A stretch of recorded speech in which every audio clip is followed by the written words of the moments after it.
ምንድነው? ቲና ማግባት እፈልጋለሁ። የተረጋጋ ህይወት መኖር እፈልጋለሁ። ለአባዬም ቢሆን ልጅ መውለድ እፈልጋለሁ። ቆይ እስከ መቼ ነው አንቺ እንደዚህ የምታስሪኝ? ቆይ ያለን ገንዘብ መድበህ የምትደራደርባት ሴት ማነች? ትሁት ማለት? አዎ ትሁትን አፍቅሬያለሁ። ላገባት እፈልጋለሁ። ትሁት ማለት ይቺ ሰራተኛህ? ከዚህ ቤት ውጭና ወደ ሀገራችን እንሂድ። አብረን በፍቅር በሰላም እንኑር። ስማኝ፣ እኔ በህይወት እያለሁ ካንተ ጋር መኖር አልችልም። ከፈለክ ደግሞ ግደለኝና ከሬሳዬ ጋር ኑር። ትሁቴ፣ እኔ እኮ ከልቤ ነው የማፈቅርሽ። ቆይ ለምንድን ነው ሰይጣን አድርገሽ የምታስቢው? ሰይጣን ስለሆንክ ነው። እኔ ሰይጣን አይደለሁም። አንቺን ግን ከሌላ ሰው ጋር ካየሁሽ ከሰይጣን በላይ ነው የምሆነው። እኔ ግን አንድ እቅድ አለኝ።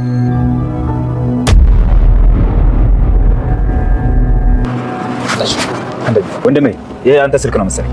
ስትሯሯጡ ቋጫችሁ በሌላ አቅጣጫ ተከተሉት። እዚህ ሰፈር አንድ ኬዝ አለ። አንድ ሴት ከባሏ ጋር መፋታት ፈልጋ የሷን ኬዝ ይገኛል። ይሄው ካንተ ጋር አገናኝ። የህግ ሰው ነህ? አዎ፣ ጠበቃ ነኝ። አቶ ተመስገን፣ ምናልባት የተገናኘነው ለበጎ ሊሆን ይችላል። ለኔም ልታስፈልገኝ ትችላለህ። ስልክህን ልውሰድ? ይቻላል። አንድ ጎበዝ ጠበቃ አለ፣ ተመስገን ይባላል። በትዳር ጉዳዮች ላይ እና በፍቺ ጉዳዮች ላይ ብዙ ስራ ሰርቷል። የኔን ጉዳይ ያዘው እሱ። ይህንን ጉዳይ እሱ እንዲይዘው እፈልጋለሁ። አባዬ፣ አሁን ያለ ምርጫ እሱ ነው። ተሳካ ማለት ሰውዬሽ ዝም ብሎ ሰው የሚያምን ነገር በቅርብ ጊዜ ውስጥ ያንቺንና የሱን ትዳር ለማፍረስ ጠበቃውን የተቀበለ አንዴ ብቻ እዚያ ቤት ወዳጅ መስዬ ናግባ ተዋውቀው አባቴ። ዳኒና አይደን ሰርጋቸውን ከከተማ ወጣ ብለው ለማድረግ ወደ ክፍለ ሀገር ለመሄድ ከአባባ ላይ ምርቃት ተቀብለው ጉዟቸውን ለመቀጠል አባባ ግን ሰርጉን ወደ ክፍለ ሀገር የምታደርጉት እኛ እንዳልበላ ነው ወይ በማለት ተቃውሞ ቢያቀርቡም፣ ነገር ግን አይ አባዬ ቲናን እያወቃት እንዴት ሰላም ሰጥተን እዚህ ሰርግ እናደርገው ወይም ደግሞ በሰላም ሊያልፍ ይችላል ብለህ ነው በሚሉ ሰዓት እሳቸውም ይስማማሉ። ጥሩ ሀሳብ ነው፣ ትክክል ናቸው፣ በሉ መልካምን ሁሉ እመኝላችኋለሁ ብለው መርቀው አባባ ሸኝተዋል። ካሌብ ዛሬ በግልጽ ለቲና እስከ መቼ ነው የምታስረኝ? እኔ ትሁትን አፍቅሬያታለሁ፣ ትሁትን ማግባት ስለምፈልግ ሰማንያን ቅደጅልኝ በማለት በግልጽ ነግሯታል። ትሁትን ፍለጋ የመጣው ሰውዬ ከቲና ጋር በመመካከር ካሌብ ወደ ውጭ በሚወጣበት ሰዓት ስልኩን የሚሆነ ሰው ዘርፎ የሚያስመሰል ወይ ደግሞ በሚያወራበት ሰዓት መንጥፎ ወስዶ ለትሁትን ፍለጋ ለመጣው ሰውዬ ይሰጣል።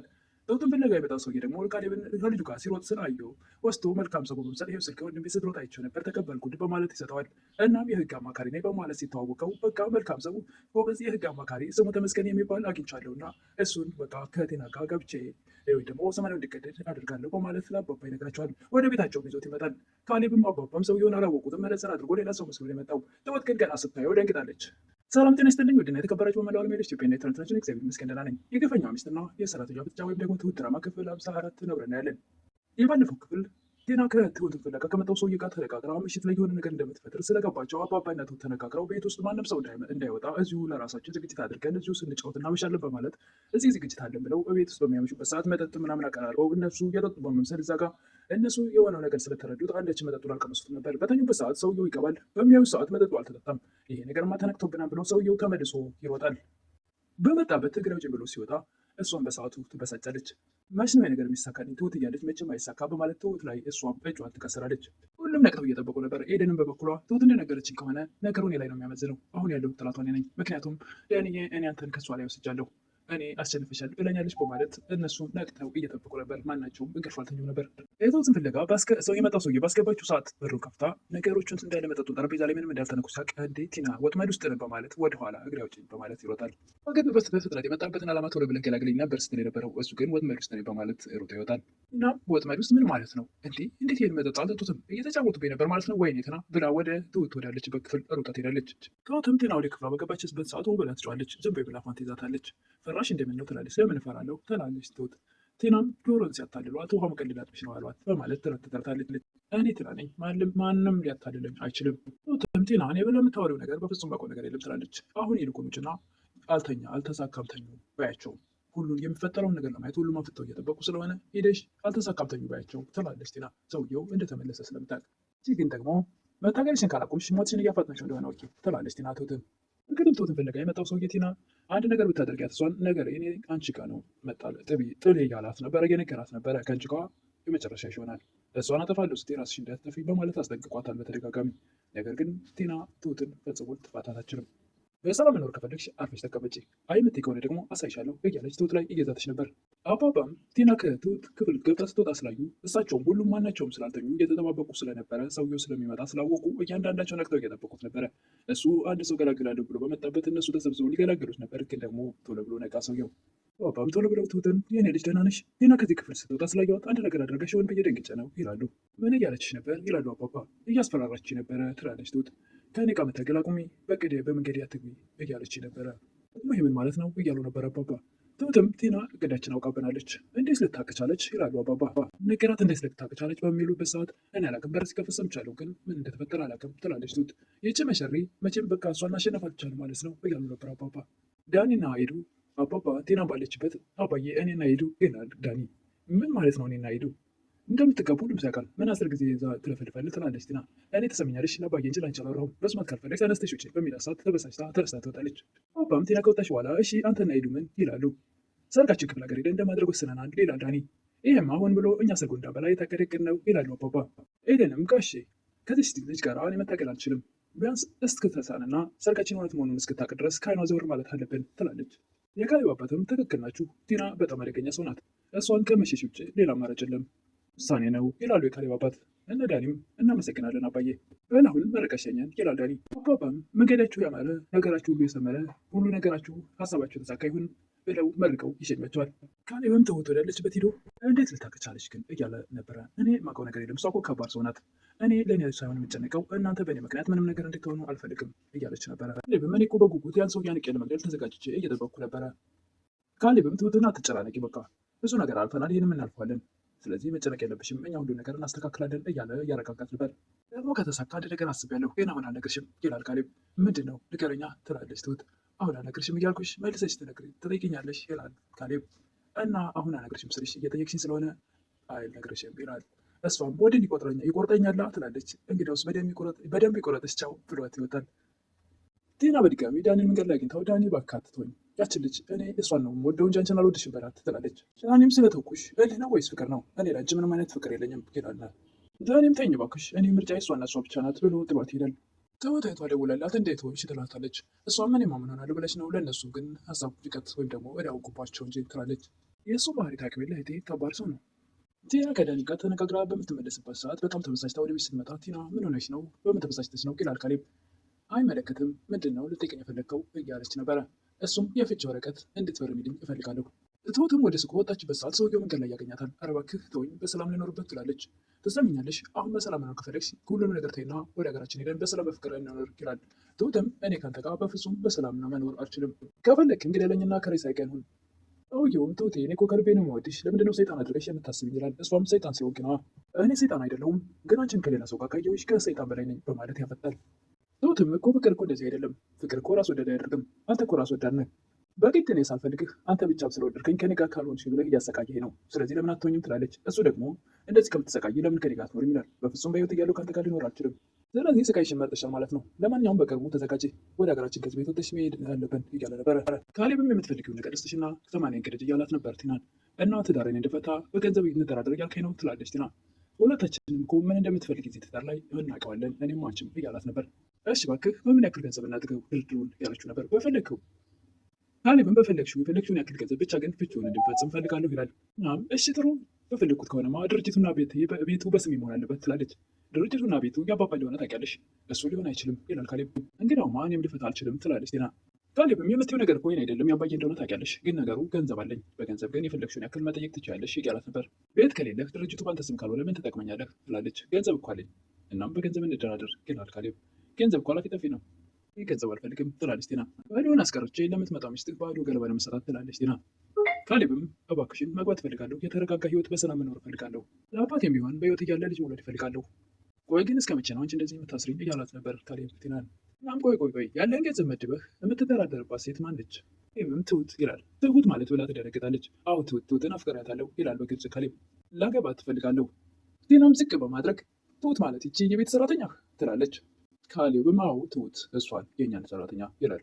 እናም አታደርገውም ትላለች። ፍቅር የሚያዩ ልብን ብቻ ነው ይላል። እና ተው እንጂ ኧረ እባክህ ልቧ ንጹህ ነው ልትል ነው። ቲናም ቀጥ ብላ ወደ አሁኑ ትሁትን ፍለጋ ወደመጣው ሰውዬ ትሄዳለች። ስትሄድ ተኝቶ ታገኘዋለች። ጉድ የምትሰማው እንደዚህ አተኛም ነበር ትላለች። ምንድን ነው ጉዱ ይላል ሰውየው። ሚስት ልታገባ ነው። ክሽኔ እንደዚህ አይነት ቀልድ አይመቸኝም ይላል ሰውየው። ቀልድ ቢሆንማ እኔም ደስ ባላይ ነበር። ደግሞ መራራ እውነት ነው ትላለች። ሰውየውም ተኮሳትሮ ይነሳል። እንግዲህ ዛሬ ለእኔ የደረሰ ዜና ነው። ስሰማ በሰዓቱ እኔም እንዳንተ ነበር የደነገጥኩት። እንደምታወሪው ማን ነው እባክሽ እንደዚህ አይነት ድፍረት ውስጥ የገባው ይላል ሰውየው። ወይም ደግሞ ትሁትን ፍለጋ የመጣው ሰውዬ የእኔ ሰውዬ ነዋ። እሷን ሊያገባ ስለሆነ ፍች እፈልጋለሁ አለኝ። ትሁትን ፍለጋ የመጣው ሰውዬም ወይም ደግሞ ከቴና ጋር አብረው የውሸት የፈጠሩ ስም ተመስገን የሚባለው ሰውዬ ኧረ እባክሽ ጥሩ ጨዋታ ተጀመራ ብሎ ከትከት ብሎ ይስቃል። አይጥና ሞቷ እያለ ይቀልዳል ወይም ደግሞ ይተርታል። የድመት አፍንጫ ታችታለች እያለች እሷም አብረው ተረተር ይጫወቱ ነበር። አቅም የማያልቅባት ቲናም እኔ ግን አንድ እቅድ አለኝ እያለች ነበረ። የካሌብ አባትም ትሁትን ምንድን ነው የኔ ልጅ ጥቁርቁር ብለሻል እየተጨነቅሽ ነው አይደል እያሏት ነበረ። ትሁትም አባባን ማስጨነቅ አልፈለገችም እና አባዬ ምንም አልሆንኩም ደህና ነኝ። አባባም የኔ ልጅ እንደዚህ ሆነች ደህና ነኝ ትይኛለሽ የዚህ ሰውዬ ነገር ሳያስጨንቅሽ አይቀርም እያሏት ነበረ። አዎ ትንሽ ትላለች ትሁት። የኔ ልጅ አይዞሽ አትጨነቂ ምንም አያመጣም እያሏት ነበር። ደግሞ ብቻሽን አትንቀሳቀሺ፣ በተለይ ደግሞ ከመሸ በኋላ ብቻሽን እንዳትወጪ የሆነ ነገር እናደርጋለን ያሉ ነበር አባባ። ትሁትም እኔስ አንዴ ለፈተና ተፈጥሬ ነው እናንተ ለምንድን ነው እንደዚህ ማሰቃያችሁ? አባባም ተይ እንጂ የኔ ልጅ ስንት ነገር አውጥተን እንደገና ወደኋላ ትመለሻለሽ። ትሁትም ፈጣሪ እናንተን ባይሰጠኝ ኖሮ ምን ሆን ነበረ? ካሌብ አባትም ለእኔ አንቺን ባይሰጠኝ ኖሮ ምን ነበር የሚሆነው የኔ ልጅ ይላሉ። ቲናና ትሁትን ፍለጋ የመጣው ሰውዬ ነገሮችን ያቀነባብረው ካሌብ መንገድ ላይ ስልክ ሊያወራ በሚሄድበት ሰዓት ስልኩን ለሆነ ሰው ልከው እንዲመነትፍ ያደርጋል። ልጁም ስልኩን ከጆሮው ላይ ነጥቆ ይዞ ይሮጣል። ወስዶ ትሁትን ፍለጋ ለመጣው ሰውዬ ይሰጠዋል። ትሁትን ፍለጋ የመጣው ሰውዬ ካሌብ ሩጦ ልጁ ላይም ስላልደረሰበት ቆመው ተበሳጭቶ ሲያገኘው ከቆመበት ቦታ ስልክ ይኸው ብሎ ይሰጠዋል። እንዴ ስትሮጥ ስላየሁ ነው ያንተ ስልክ መሰለኝ ብሎ ሲሰጠው አዎ ስልክ እኮ እያወራሁ አጋጣሚ መንትፎኝ ሄደ ይላል ካሌብ። ሰውየውም ጠንቅቅ ማለት አለብህ አሁን እኮ ሌባ በዝቷል መስገን እባላለሁ ብሎ ካሌብን ይጨብጠዋል። ካሌብ ብሎ እሱም ያስታውቀዋል ስሙን። ይገርማል እንግዲህ የሰው መገናኛው አይታወቅም። እዚህ ሰፈር አንድ ኬዝ ያላት ሰው አለች። ከባሏ ጋር ባለሀብት ናትና ባሏ ገንዘቧን ፍች ፈልጎ ለመካፈል ስለፈለገ ገንዘቧን ሊወስድባት የእሷን ኬዝ ይዤ ነው ይላል። ካሌብም የህግ ሰው ነህ እንዴ ብሎ ስልክን ስጠኝ በቃ ለእኔም ታስፈልገኛል ይላል። ተመስገን የተገናኘ ነው ለበጎ ሊሆን ይችላል። ሰውየውም ይቻላል ብሎ ስልኩን ለካሌብ ይሰጣል። አሁን ለጊዜው የቢዝነስ ካርድ ስራ ሊያስቆኝ እንደዚሁ በቁጥር ልንገርህ ይላል። ቲና ከተዞረበት ከዋለች ቆይታ ትሁት ቤት ከምታጸዳበት ትመጣና ቤቱን እየረጋገጠች ትገባለች። ትሁትም እባክሽን እያጸዳሁ እኮ ነው ትላለች። እና ለምን ሰራተኛ ቀጥሮልሽ እመቤቴ ትሁት ምን ማለትሽ ነው እባክሽ ስርዓትሽን ያዢ ትላለች። ምን ነው ገና የቤት እመቤት አልሆንኩም ብለሽ ነው? ምንድን ነው የምታወሪው? የምን የቤት እመቤት ነው? ቲናም አንቺ ደነዝ አንድ ነገር ልንገርሽ፣ ካሌብ የኔ ዕቃ ነው። ስለዚህ ማንም ከኔ ላይ ቀምቶ እንደፈለገ ሊወስደው አይችልም። ካሌብን በአስመሳይነትሽ እያስመሰልሽ ከኔ ልትወስጂው እንደሆነ አውቃለሁ። ትሁትም ሁሉም ሰው እንዳንቺ ባለየ ነው እንደሚመስልሽ ትላታለች። ቲናም ብድግ ብላ ፀጉሯን ንቅ አድርጋ ትይዛለች ትሁትም ወደዛ ዞር ብላ እጇን ንቅ አድርጋ ስተመዘዛት ተይኝ ብላ ትጨዋለች። የኔ ፀጉር ስታንቂ ድንጋይ መሰልኩሽ እንዴ? እኔም እኮ እንደዚህ ያመኛል። ወደዛ ብላ ገፍትራ ትጥላታለች። ወደ ስፋው ትወረውራታለች። ቲናም ትሁትን ስላልሳለቻት ከአቅሟ በላይ ስለሆነችባት እንዴት ነው የጠገብሽው? ለነገሩ አይፈረድብሽም ፊት ተሰጥሻ ትላለች። ቲናም ትሁትን አንቺ ድሃ እያለች ትፎክር ነበረ። እሷም የሰው ሀብት ላይ ተንጠልጥላ የግድ የነሱን ሀብት ካልወረስኩ የምትለው ቲና የእነሱ ሀብት የእሷ ይመስል ትሁትን ድሃ እያለች ትሳደብ ነበር። ካሌብም ለአባባ ትሁትን እንደሚያገባ ይነግረዋል። እሳቸውም አሰብክበት ትሁት ክንሽ የምትል አይመስለኝም። ካሌብ አባዬ እኛ ሰፈር በትዳር ጉዳይ ላይ እና መለያየት ለሚፈልጉ ሰዎች ላይ ጉዳይ የያዘ ሰው አግኝቻለሁ። ይህንን ነገር እሱ ይፈታዋል። ሰውዬ ከትሁት ህይወት መውጣት አለበት ይላል። እሷን ካገባኋት ከህይወቷ ይወጣል ይላል ካሌብ። ትሁትን ፍለጋ የመጣው ሰውዬ የእነሱን ትዳር አፋች። ፍለጋ የመጣው ትሁትን፣ ለእሱም ደግሞ ሊያገባ የፈለገው ትሁትን። ነገሮቹን እንደተሰበሰቡ ካሌብ አልገባውም። ችን እስክንጨርስ ድረስ አንነግራትም ለትሁት። ትሁት ማወቅ የለባትም ይላል ካሌብ። አንነግራትም፣ ነገሩ ግን የቲና ነገርስ ይላሉ አባባ። ካሌብም እሱን አላውቅም አባዬ፣ መካፈልም ካለባት እኮ በእኔ ስም ያለውን ብቻ ነው። በአንተ ስም ያለው እኮ ምንም ነገር አይመለከታትም። የካሌብ አባትም ችግር እኮ እሱ አይደለም፣ ነገር ግን የቲና ፍቺ አለመፈለግ ነው። እሷ ልትፈታ አትፈልግም። ካሌብም በቃ ለማንኛውም የህግ አማካሪውን እናማክረውና ምን እንደሚለን እንሰማለን። አባባም እንግዲህ እውነተኛ የህግ አማካሪ መስሏቸው እሺ ህግ የሚለውን ማወቅ ጥሩ ነውና እናማክረው ይላሉ። ቲናም ትሁትን ፍለጋ የመጣው ሰውዬ ጋር መመላለሷን ቀጥላለች። የቤት ሄዳ ትጠብቀዋለች። ምን አዲስ ነገር አለ? ምን ተፈጠረ? እስቲ ንገረኝ፣ ተጓጉቻለሁ ነው። ሰውየውም ተሳክቷል ይላል። ምንድን ነው የተሳካው ትላለች። ሰውዬ ዝም ብሎ ሰውን የሚያምን ነገር ነው እና የሰራነው እንዲና ድራማ አምኖ ተቀበለ ትላለች። ሰውየውም ከማመንም በላይ እንደውም ስልኬን ተቀበለኝ። በቅርብ ጊዜ ውስጥ የአንችንና የእሱን ትዳር ለማፍረስ ጠበቃ ሆኜ እዛ ቤት ታገኘኛለሽ። ቲናም እጅግ በጣም ደስ ይላታል። አንዴ ብቻ እዛ ቤት ወዳጅ መስዬ ልግባ፣ ከዛ በኋላ ደግሞ ትሁትን የነካ ምን እንደሚያጋጥመው አሳየዋለሁ። አሁን እኛ በእኛ መንገድ ህግ እንፈጥራለን፣ ህጉ ደግሞ ለእኛ እንዲመች እናደርጋለን ትላለች ቲና። ካሌብንም ጠምዝዘን በእጃችን ስር እናስገባዋለን። የህግ አማካሪውም እነ ትሁት ቤት ደርሶ እነ ካሌብ ቤት ለካሌብ ይደውላል። ካሌብም ለአባቱ መጥቷል፣ ሰውዬው ደርሷል፣ ይዤው ልምጣ ብሎ ይወጣል። እሺ ዘና ይላል። ወጥቶ ይዞት ይመጣል። አላወቁትም፣ እሱም አላወቅም። የካሌብ አባትም ለጊዜው አላወቁትም። መነጽር አድርጎ ሌላ ሰው መስሎ ስለመጣ በደንብ ያኔም አላስታወሱትም። ትሁት ግን ምሳ እያቀረበች ስለነበረና አባባ ልክ ስትገባ ፊት ለፊቷ ድቅን ይላል። እንግዲህ ፊት ለፊት እንደተፋጠጡ የዛሬው ቪዲዮ ይህን ይመስል ነበረ። ቀጣይ ምን እንደሚፈጠር እናያለን። እነሱ አላወቁትም እና ትሁት ስላወቀችው በኋላ ትሁት እንደዛ ስታፈጥ እና አባባ ነቅተው የሆነ ነገር እንግዲህ ግብ ይገጥማሉ ወይስ ምን ይፈጠር ይሆን? እሱም በቀጣይ የምናየው ይሆናል። ለምታበረታቱ ቶች ምስጋና ከልብ ነው። አዲሶች ደግሞ ሰብስክራይብ እያደረጋቸው አበረታቱኝ እላለሁ። አመሰግናለሁ።